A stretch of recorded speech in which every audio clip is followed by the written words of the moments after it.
Dragon செடிகளை பயிரிட்டு அதிக லாபம் ஈட்டலாம் என்கிறார் பெரம்பலூர் மாவட்டத்தைச் சேர்ந்த விவசாயி ஒருவர்.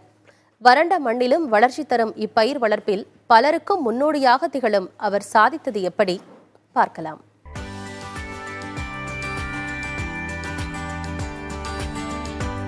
பெரம்பலூர் மாவட்டம் தொண்டமாந்துறை கிராமத்தில் அரை ஏக்கர் நிலத்தில் சிவப்பு சதை ரக டிராகனை பயிரிட்டார் ரெக்ஸ் வில்லியம். ஓசூரைச் சேர்ந்த விவசாயி ஒருவரின் ஆலோசனையே ரெக்ஸ் இந்த விவசாயத்தில் ஈடுபட வழிவகுத்தது.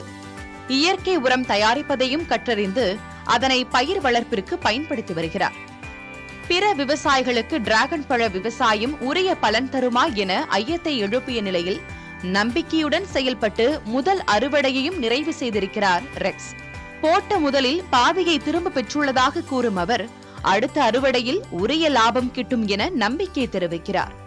ஓராண்டு உழைப்பிற்கு பலன் கிடைத்த நிலையில் பிறரும் டிராகன் பழ விவசாயம் குறித்து தன்னிடம் ஆலோசனை கேட்பதாக அகம் மகிழ்கிறார் ரெக்ஸ். தூண் நட்டதுல இருந்து கண்ணு வச்சதுல இருந்து எல்லாமே நாங்களே மெயின்டைன் பண்றது நாங்களே. அதனால எங்களுக்கு 2 லட்சம் ரூபாய் தான் ஆனது. பெருசா இதுக்கு செலவுலாம் ஒன்றும் இல்லைங்க.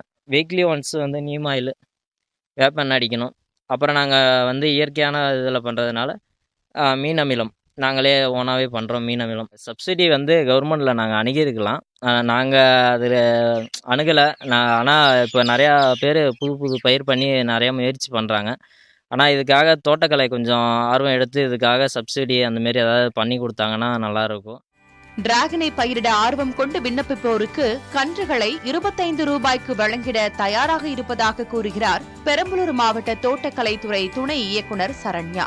மாற்று விவசாயம் மூலம் பிறருக்கு வழிகாட்டியாக விளங்கும் ரெக்ஸ் வில்லியத்தை பலரும் பாராட்டி வருவதோடு டிராகன் பழ விவசாயத்தை நோக்கி தங்கள் கவனத்தையும் திருப்பியுள்ளனர். புதிய தலைமுறைக்காக செய்தியாளர் அச்சுத ராஜகோபால்.